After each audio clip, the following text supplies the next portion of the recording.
चलिए स्टार्ट करते हैं। Hello everyone, this is Vimal Singh Rathore, your teacher.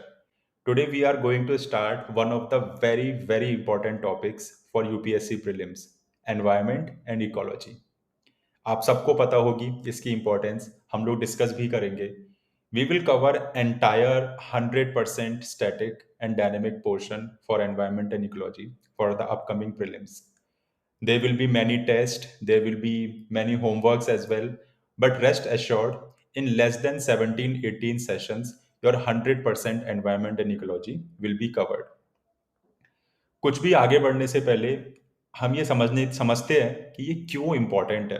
मैंने पहले भी बताया है कि regardless of any examination, understanding what is happening in our surroundings, how things are being recycled, what is the cause of pollution, cause of climate change, importance of forest, importance of agriculture, impact of agriculture on climate change, both positive and negative, impacting impact of buying a vehicle which runs on fossil fuel, what is carbon footprint, what is carbon offsetting, why electronic vehicles are growing so fast, why government is providing subsidies for the production of environment, for the production of electric vehicles and their parts. ये सब कुछ समझना बहुत ज़रूरी है as a citizen, as a human. और इस पूरे का ही जो बेस है, जो फंडामेंटल है, वो हम पढ़ेंगे एनवायरनमेंट एंड इकोलॉजी में। बहुत ही खूबसूरत, बहुत ही प्यारा सब्जेक्ट है। और अगर हम इसके प्रैक्टिकल एस्पेक्ट की बात है हमारे एग्जामिनेशन के लिए, तो बेहद इंपॉर्टेंट हो जाता है। जैसा कि आप लोगों को पता होगा, अगर आप 2023 का पेपर ही एनालाइज करें तो लगभग 14-15 क्वेश्चंस आए हैं केवल इसी एक सब्जेक्ट से, जो आप लेस देन 10 आवर्स में कवर कर सकते हो मेरे साथ। ठीक है, मैंने पहले भी कवर किया हुआ है। ठीक है, तो ऐसी नहीं है कि काफी सारे लोगों को पता होगा कि how deeply I am connected to this subject, because मैं रिसर्चर रहा हूँ बायोमेडिकल साइंसेज में। एनवायरमेंट इकोलॉजी, बायोटेक्नोलॉजी सब मैंने बहुत डीपली पढ़ा है, तो इसको समझने में और समझाने में बड़ा मजा आता है। And I love teaching complex subjects which can be taught in a very simple simple ways. तो स्टार्ट करते हैं। ये बहुत ही खूबसूरत सी स्लाइड है। आज के सेशन में हम लोग दो तीन की डेफिनेशंस के बारे में समझेंगे। हम लोग प्रीलिम्स और मेंस की जो रिक्वायरमेंट है वो समझेंगे, और थोड़ा सा और डीप जाएंगे, थोड़ा इंटरेस्ट डेवलप करेंगे। स्पेशली वो बच्चे जो ह्यूमैनिटीज बैकग्राउंड से आते हैं, या जिन्होंने 10th-12th के बाद से बिल्कुल ही इसके बारे में नहीं सुना है, नहीं पढ़ा है। और they will be many test as well. ठीक है, तो वो हम डिस्कस करते हैं। सेशन पूरा देखिए और समझिए कि इसकी इम्पोर्टेंस, इसको हम किस तरह से अगले 10 दिन में पूरा कर सकते हैं मेरे साथ। ओके, तो आगे बढ़ते हैं। सो एनवायरमेंट एंड इकोलॉजी का जो इम्पोर्टेंस है, अगर हम सिर्फ इसकी why this needs to be studied, अगर हम इसकी इम्पोर्टेंस की बात करें, देखो सारे जो सेशंस होंगे ना, वो लगभग 30 से 40 मिनट के होंगे, और लगभग 15 सेशंस होंगे। हर सेशन के बाद आपको होमवर्क मिलेगा, हर सेशन के बाद आपको एक टेस्ट मिलेगा। तो आज चूंकि पहली क्लास है, इसमें इसमें होमवर्क मिलेगा, बट टेस्ट हम अगले सेशन से स्टार्ट करेंगे। ठीक है, कैसे करना है टेस्ट, हम लाइव भी उनको डिस्कशन करेंगे आप लोगों की क्वेरीज को। तो वो भी कोई चिंता करने वाली बात नहीं है। आपको जो भी क्वेरी हो, जब भी कोई भी प्रॉब्लम आ रही है, तो आप मुझे ask@kalam.in पर पूछ सकते हैं। Okay, ask@kalam.in। ठीक है, इंपॉर्टेंस यार ये है कि अगर आप 2011 से 2023 के सारे प्रीवियस ईयर क्वेश्चंस उठा के देखो, तो हर साल 10 से और किसी किसी साल 22-23 तक क्वेश्चंस आए हुए हैं। जैसे अगर आप 2023 की बात करो, तो लगभग 14-15 क्वेश्चंस हैं। कुछ क्वेश्चन ज्योग्राफी में ओवरलैप हो जाते हैं, तो इसलिए मैं एब्सोल्यूट नंबर की बात नहीं कर रहा हूँ। इट कैन बी, मैं 13 बोलूंगा, आप 15 बोलोगे, तो ऐसा हो सकता है। बट जनरली जो ट्रेंड है इसका, वो कंसिस्टेंटली ये रहा है कि अप्रोक्सीमेटली हर साल, अगर हम ये परसेंटेज की बात करें, percentage of questions in UPSC prelims 11, 12, 13, तो ये 10 से लेके 20 तक आराम से ये रहा है। तो approximately 15 to 20% of syllabus of your prelims paper comes from environment and ecology. अब इसकी एक और बहुत ही खूबसूरत बात है, वो ये है कि अगर आप इसकी तैयारी प्रीलिम्स के पर्सपेक्टिव से कर रहे हो, तो ये मेंस के लिए तैयारी आपकी अपने आप हो रही है, और मेंस के लिए भी ये उतना ही इंपॉर्टेंट है। और भी इसके बहुत सारे ओवरलैप हैं, let's say overlap with geography, overlap with disaster management, ठीक है, बहुत सारे environment report, forest report, wetlands, biosphere reserves, human animal conflict, ये सारी की सारी चीज़ें हमारी एनवायरनमेंट एंड इकोलॉजी में ही कहीं ना कहीं कवर हो जाती है, ठीक है।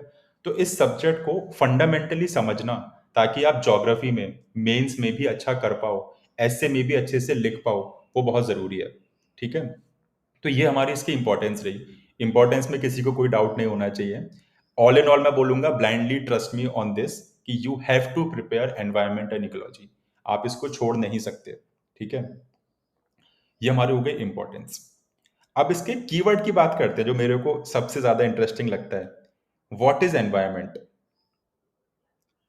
कभी आप लोगों ने सोचा है? आप लोग एक बात ध्यान रखो, कुछ ऐसे टॉपिक्स हैं हमारे प्रीलिम्स में, मेंस में, जिसके अगर आप सिलेबस के कीवर्ड को डीपली पढ़ लो, डीपली समझ लो, तो आपका 60-70% सिलेबस तो वहीं कवर हो जाता है। और एथिक्स में तो ये 100% है, ठीक है। व्हाट इज एनवायरमेंट, समझाओ मेरे को। What is its different from climate, from weather? इस तरह से चीजों को सोचना शुरू करो। आज हम बायोडाइवर्सिटी क्या है, क्लाइमेट क्या है, वेदर क्या है, बायोम क्या है, बायोस्फीयर क्या है, ये सब हम समझेंगे, ठीक है। नीश और हैबिटाट में क्या डिफरेंस है, एक एक चीज में हम लोग सेशन बाय सेशन जाएंगे। बट आज बहुत बेसिक्स की बात कर, I want to generate that ignition, that curiosity in your mind, that how and why we should cover environment and ecology, and it can be done very very simply, ठीक है। Environment, जैसे मैं इस room में बैठा हुआ हूँ, ठीक है। तो इस रूम में मैं बैठा हुआ हूँ, तो मेरे आसपास बहुत सारे नॉन लिविंग ऑब्जेक्ट हैं, जिनको हम साइंटिफिक वर्ड्स में एबायोटिक कंपोनेंट बोलते हैं। Abiotic, biotic means biology means living, abiotic means non living, ठीक है। तो जैसे अगर मैं यहां से आपके सामने से हटा, whatever you are seeing is abiotic component. जैसे ही मैं सामने आया, तो बायोटिक प्लस एबायोटिक कंपोनेंट हो गया, और बहुत सारे इनविजिबल माइक्रो ऑर्गेनिजम्स भी होंगे मेरे आसपास, ठीक है। तो सबसे बड़ा जो मिथ है, वो लोगों में ये रहता है कि environment only includes what, abiotic component. No, it is not so. It includes both biotic elements, जैसे कि हमारे living organism, plants, animals, microbes, animals में ह्यूमन भी आ जाते हैं, ठीक है। एंड एबायोटिक कंपोनेंट, जैसे क्लाइमेट, सॉइल, वाटर, सनलाइट। ये हो गया आपका वातावरण। अगर हम इसको और सिंपल से एग्जाम्पल से समझें, कि एक शहर है, अब एक शहर में बिल्डिंग्स हैं, रोड्स हैं, हॉस्पिटल्स हैं, ये सारा का सारा एबायोटिक कंपोनेंट है। लेकिन ह्यूमंस हैं, एनिमल्स हैं, पार्क्स हैं, ये उसका बायोटिक कंपोनेंट हो गया। बायोटिक कंपोनेंट और एबायोटिक कंपोनेंट एक दूसरे से इंटरैक्ट करते रहते हैं। They keep on interacting with each other, they keep on affecting each other. तभी तो एक बिल्डिंग भी वियर एंड टीयर होती है ना। एक बिल्डिंग वियर एंड टीयर क्यों होती है? बारिश पड़ती है, ह्यूमन रह रहे होते हैं, वियर एंड टियर होता है, माइक्रोब्स होते हैं, एल्गी लगती है, तो बिल्डिंग खराब हो जाती है ना। तो they keep on interacting with each other, and यहाँ पे अनफोल्ड होता है ट्रू ड्रामा ऑफ लाइफ, जो हम एनवायरमेंट एंड इकोलॉजी में बहुत डीपली समझते हैं। What is that true drama? It sets environment is that ecological stage which where the drama of life unfolds, providing setting means एक तरीके से habitat, एक set and resources for organisms to survive, जीने के लिए, to grow, that is उनकी खुद की ग्रोथ जो हो रही है, ठीक है, रिप्रोड्यूस, उनकी स्पीशी का रिप्रोडक्शन, एंड इंटरेक्ट, उनका आपस में इंटरेक्शन, ठीक है। And all of these things results in evolution of a specific species, specific of a evolution of a specific ecosystem as well, ठीक है। तो यहीं पे मैंने आपको बता दी एनवायरनमेंट और इकोलॉजी की डेफिनेशन। बोलोगे सर आपने इकोलॉजी कब बताई? तो जो मैंने ये इंटरेक्शन वाला पार्ट बोला ना, वो है ecology. Environment, both biotic component and abiotic component, but how organisms react with the environment, how organisms react with the environment is the study which is known as ecology. So सबसे जैसे मैंने बताया पिछले example में कि organism है, मान लो ये ऑर्गेनिज्म है, ठीक है, और ये बिल्डिंग है, सनलाइट है, वाटर है। The study of the interaction, the study of this interaction, interrelationship of organism with their environment is called ecology. केवल ये डेफिनेशन से आप यूपीएससी कितना भी घुमा फिरा के डेफिनेशन आपसे पूछे, केवल ये डेफिनेशन समझने से आप इकोलॉजी का सारे क्वेश्चन सॉल्व कर पाओगे, क्योंकि यूपीएससी कई बार क्या करती है कि डेफिनेशन घुमा देती है, but this is the most important and key definition, ठीक है। स्टडी ऑफ इंटरेक्शन और inter relationship of organism with their environment, ठीक है। तो objectively environment and ecology are the same. कैसे? एनवायरमेंट में ऑब्जेक्टिव कंपोनेंट है, एबायोटिक कंपोनेंट और बायोटिक कंपोनेंट, ठीक है। वो एक सेट, एक रिसोर्स दे रहा है, और इसमें जब इंटरेक्शन हो रहा है, इंटरेक्शन है, उसकी जो इंटर रिलेशनशिप है, उसकी स्टडी को हम क्या बोलते हैं? इकोलॉजी। तो इसीलिए हमारा सब्जेक्ट क्या हुआ? Environment and ecology. Because organism and environment they are always interdependent. और एक बात और मिथ क्लियर कर दूं, ये एक ऑर्गेनिज्म नहीं है, ये ए तरीके का ऑर्गेनिज्म है। There are B, then there are C, then there are D, there are millions of type of organism. And organism का मतलब सिर्फ एनिमल्स नहीं है, प्लांट्स भी है, माइक्रोब्स भी है, प्लांट्स है, ट्रीज है, ठीक है। और इनका आपस में भी जो इंटरेक्शन चल रहा है ना, वो भी इकोलॉजी का पार्ट है, जहां पे हम क्या पढ़ते हैं? अमेंसिलिज्म, कमेंसिलिज्म, पैरासिटिज्म, ठीक है। तो इनका आपस का ऑर्गेनिज्म और ऑर्गेनिज्म के आपस का इंटरेक्शन, ऑर्गेनिज्म एंड एनवायरनमेंट के आपस का interaction, because no organism, no animal, no plant will be living in absolute isolation. They will not be living in absolute isolation. नहीं रह रहे होंगे ना। उनका चट्टान, जो जिस रॉक के अंदर वो रह रहे होंगे, सनलाइट, वाटर, एल्गी, किसी से तो इंटरेक्शन होगा। तो ऐसा नहीं है कि भाई यहां मैं हूं, भाई मेरा इंटरेक्शन ना सिर्फ ना इस रॉक से हो रहा है, ठीक है, इस रॉक से मेरा इंटरेक्शन हो रहा है। नहीं, ऐसा नहीं होगा। आपका लिविंग और नॉन लिविंग दोनों ऑब्जेक्ट से इंटरेक्शन लगातार हो रहा है। इसी कॉम्प्लेक्स स्टडी को हम बोलते हैं क्या? इकोलॉजी। और इस पूरे सब्जेक्ट को हम बोलते हैं क्या? Environment and ecology. अब इसके बहुत सारे पार्ट्स हैं जो हम सिलेबस में पढ़, अब समझते हैं कि सिलेबस में आएगा क्या। ये है हमारा यूपीएससी प्रीलिम्स का सिलेबस। समझो, general issues on environment and ecology, ये मैंने समझा दिया, ठीक है। बायोडाइवर्सिटी एंड क्लाइमेट, ठीक है। क्लाइमेट क्या है बताना मेरे को कमेंट सेक्शन में। क्लाइमेट और वेदर में क्या डिफरेंस है वो बताना आप कमेंट सेक्शन में। Now what is biodiversity? Very simple, हम पढ़ेंगे डिटेल में। Biodiversity is the short form of what? Biological plus diversity. And when we say biological, it means only living. Focus. Only living. It does not include non-living component. Biodiversity does not include non-living component. It does not include abiotic component. इसका नाम ही biological diversity है। किस किस तरह की diversity हो सकती है? जीन लेवल डाइवर्सिटी, कि भाई ओहो, लेट्स से ह्यूमन की जीन है, होमोसेपियन की, तो उस जीन में टाइप में कितने कितने डिफरेंस मिलते हैं, एक टाइप ऑफ ह्यूमन वर्सेस दूसरे टाइप ऑफ, टाइप मतलब लेट्स से एक अफ्रीकन ह्यूमन है, एक एशियन ह्यूमन है, एक श्रीलंकन है, तो उनकी सेम स्पीशी में जेनेटिक डाइवर्सिटी, ये हो गया। फिर होता है स्पीशी डाइवर्सिटी, फिर होता है इकोसिस्टम डाइवर्सिटी। तो ये हम पढ़ेंगे डिटेल में, लेकिन अभी के लिए आपका, अभी डिटेल में नहीं जाता हूं मैं, कंफ्यूज हो जाओगे। अभी अभी बस आप ये समझो कि the meaning of biodiversity is only about living component. It does not include non living component. Biodiversity हो गया।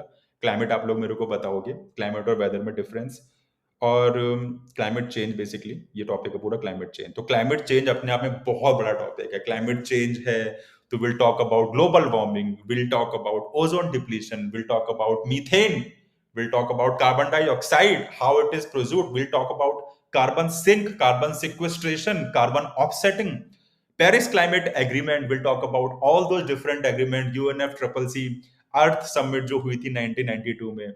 So UPSC is very tricky, very beautiful organization. I would say कि एक छोटे छोटे keyword but it include so much. ठीक है, climate change होगा तो efforts to mitigate climate change, तो इलेक्ट्रिक व्हीकल्स जो हमने डिस्कस किया, तो बहुत ही मजा आने वाला है. ठीक है, करते हैं इसको अब आराम से. अब मतलब मैं आपको बता रहा हूँ कि आपको पूरे इंटरनेट पे, not just India, across the world इससे ज्यादा सिंपल कोर्स आपके लिए नहीं मिलेगा. ठीक है, because I have taught this, I have read this so many times for my own self as a student since class 10th to my master and until my research. ठीक है, तो मजा आता है. और भी जो पार्ट है, लेट्स से जेनेटिक इंजीनियरिंग है, बायोटेक्नोलॉजी है, केमिस्ट्री फिजिक्स के भी कुछ और चीजें होंगी, वो सब मैं कवर करूंगा, है ना. तो आप लोगों को परेशान होने की बिल्कुल भी जरूरत नहीं है. तो ये हो गया प्रीलिम्स का सिलेबस. किसका सिलेबस है ये? प्रीलिम्स का. कितने क्वेश्चन आते हैं प्रीलिम्स में? लगभग 20 से 25%. ठीक है, 10 से 15 घंटों में आपके 20 से 25% सिलेबस कवर करा रहा हूं विद प्रीवियस ईयर क्वेश्चन. ठीक है, आपको प्रॉपर एक लिंक मिलेगा, कंप्लीटली फ्री ऑफ कॉस्ट. आप जाओगे उस लिंक पे, उस स्पेसिफिक लेसन के आप 10 क्वेश्चन, 20 क्वेश्चन जो प्रीवियस ईयर क्वेश्चन में आए होंगे वो आप सॉल्व करोगे. अब आते हैं यूपीएससी मेन सिलेबस. ठीक है, बहुत सारे बच्चे अरे सर प्रीलिम्स का कर लिया, करते हैं मेंस की बात करते हैं. तो GS1 में इनडायरेक्ट है, जैसे मैंने बताया कि सॉरी GS3 में इनडायरेक्ट, GS1 में डायरेक्ट है. Conservation of biological diversity, national park, biosphere reserves, wild life sanctuary, human man conflict, development in these parks, क्या हो रहा है, क्यों हो रहा है, कितना जरूरी है. बायोडाइवर्सिटी हॉटस्पॉट्स, वेस्टर्न घाट्स में क्यों डेवलपमेंट पे इतना विरोध हो रहा है. ठीक है, some organisations in all these things. ठीक है, environment pollution degradation, environment impact assessment, very beautiful term. हर डेवलपमेंटल प्रोजेक्ट से पहले एक एजेंसी होती है, थर्ड पार्टी एजेंसी होती है, वो उस बिल्डिंग का, प्रोजेक्ट का, डैम का, न्यूक्लियर पावर प्रोजेक्ट का इम्पैक्ट एसेस करती है आपके वातावरण पर. Local climate, local population, local tribe, उस पर क्या इफेक्ट पड़ेगा. अगर भोपाल गैस ट्रेजेडी से पहले हमने वो अच्छे से करा होता, हम लोग सिंसियर होते, तो शायद वो नहीं होता. We were developing, we had just got independence, 30-35 साल हुए थे. भोपाल गैस ट्रेजेडी से पहले से ही, आई थिंक 6-7 साल पहले से ही वो बन गया था ऑर्गेनाइजेशन, बिल्डिंग वहां पे, प्रोजेक्ट, आई एम सॉरी. नहीं कर पाया प्रेशराइज, यूएस को कर दी गलती, और ये सब हुआ. ठीक है, तो लेकिन अब हम लोग बहुत ही ज्यादा सशक्त नेशन है, सशक्त देश है, और अब ऐसी गलती नहीं होती है. लोग अवेयर हो चुके हैं, लोगों को अपनी राइट्स पता है, internet is there, government is more accessible, Twitter पे ही काफी सारी चीजें हो जाती है, राइट. तो ये है एनवायरमेंट इम्पैक्ट असेसमेंट की importance. Climate change, global warming, agriculture हम लोग डिस्कस कर चुके हैं, तो ये सब हम कवर करेंगे इसी में. ठीक है, तो आपका इन 15-16 घंटे में सिर्फ प्रीलिम्स का नहीं, मेंस का भी सिलेबस कंप्लीट हो रहा है. और GS3 में इनडायरेक्ट है, like I said, disaster management, agriculture, changes in environment, water bodies and earthquake and all those things. ठीक है, तो ये हमारा यूपीएससी मेन सिलेबस हुआ. ठीक है, बायोडाइवर्सिटी मैंने आपको बता दिया कि it is biological plus diversity. Diversity means variation. मेरे इस रूम में, मेरे आसपास बहुत सारे कलर्ड कंपोनेंट रखे हुए हैं. ठीक है, उधर डंबल्स रखे हुए हैं, इधर ये रुमाल रखा है, उधर वो कलरफुल मूर्ति रखी हुई है कथकली की. ठीक है, प्लांट रखा हुआ है, तो रूम में डाइवर्स ऑब्जेक्ट हैं. तो ऐसी डाइवर्सिटी जब हमको बायोलॉजिकल स्पीशीज में मिलती है, तो उसको हम क्या बोलते हैं? Biological diversity. ये किसी भी लेवल पे हो सकती है. बायोडाइवर्सिटी हॉटस्पॉट्स में सबसे ज्यादा बायोलॉजिकल डाइवर्सिटी होती है, तभी उसे बचाने की आवश्यकता है. बताओ मुझे कौन कौन नासिक से मुंबई गया है और उस हाईवे पे ट्रेवल की. You must have experience beautiful beautiful pathways across western Ghats, beautiful type of agriculture and irrigation happening. तो वो पूरा का पूरा वेस्टर्न घाट्स है. अब क्योंकि वहां पे जनता रहती है, तो डेवलपमेंट होता है, तो थोड़े से इश्यूज भी आते हैं. ठीक है, तो ये है हमारा बायोलॉजिकल डाइवर्सिटी. अब बहुत सारी चीजें हैं जो हम पढ़ेंगे. We will study about tropical rain forest. This beautiful photograph show a kind of a sustainable way, like it's obviously imaginary, but it shows the interaction of human, animal and plants. ये एक landscape के बारे में हम पढ़ेंगे. Tropical जो forest है Amazon में है, Amazon forest in Brazil and India में. टुंड्रा बायोम के बारे में हम पढ़ेंगे, बहुत इंपॉर्टेंट, जहाँ पे कोनिफरस ट्रीज होते हैं और ऊपर जाके तो वो भी नहीं होता है. Will study about dry deciduous forest. हम इन सारे एनिमल्स के बारे में, क्रिटिकली एंडेंजर्ड, रेड लिस्ट के बारे में आप लोगों ने सुना होगा. Red list divides all the organisms and plants into seven list which is known as red list. एक होता है EX extinct, खत्म हो चुके हैं. एक होता है EW extinct in wild, जंगल में खत्म हो चुके हैं, अपने in situ habitat that is natural habitat में वो खत्म हो गए. ठीक है, वो हमारा हो गया EW. फिर होता है क्रिटिकली एंडेंजर्ड CR. फिर होता है EN एंडेंजर्ड. एंडेंजर्ड कैटेगरी में सारे फेमस एनिमल्स हैं जो आपको पता हो, है हाथी, चीता, चीता नहीं, टाइगर सॉरी, और एलिफेंट, एशियाटिक लाइन. ठीक है, तो ये सारे के सारे हमारे एंडेंजर्ड कैटेगरी में. फिर हम लोग स्टडी करेंगे फूड चेन के बारे में. तो काफी ब्यूटीफुल ये डायग्राम है कि रैबिट बेचारा ग्रास खा रहा है. ठीक है, फॉक्स रैबिट को खा रही है. ठीक है, और जो ये पैंथर है या लेपर्ड है वो हमारे फॉक्स को खा रहा है. तो फूड चेन और फूड वेब में क्या, which is more stable, tell me. यहां बताओ, मेरे यहां पे करते हैं. Tell me in the comment section which is more stable, food chain और फूड वेब. ठीक है, ये पीडीएफ आप लोगों को मिल जाएगी, सारी पीडीएफ मिलेंगी, हर चीजें, सारे टेस्ट मिलेंगे आप लोगों को. बस टेलीग्राम पे क्या करना है, टेलीग्राम पे सर्च करना है सुपर कलाम, SUPER सुपर कलाम. आप इस लिंक पे जा सकते हो, डिस्क्रिप्शन में मिल जाएगा, या फिर आप बस सुपर कलाम सर्च कर लो. ठीक है, तो यहाँ पे क्या होगा कि मैं भी इसके जो भी क्वेश्चंस होंगे वो वहां पहुंच जाएंगे, प्लस वहां पे आपको लिंक मिल जाएगा जहां पे आप टेस्ट सीधा अटेंड कर सकते हो और ये पीडीएफ मिल जाएंगे. ठीक है, नॉट जस्ट मेरी बट सारे टीचर्स की, अर्पिता मैम की, सुपर कार्तिक सर की. तो ये हमारे अगले कुछ 5 टॉपिक्स होंगे और ये अगले उसके 10 होंगे. ठीक है, तो ये 10 कंसेप्ट हैं. ठीक है, लेकिन इसमें सेशंस 15 से 20 हो सकते हैं. ठीक है, तो आज हम लोगों ने इतना कर लिया.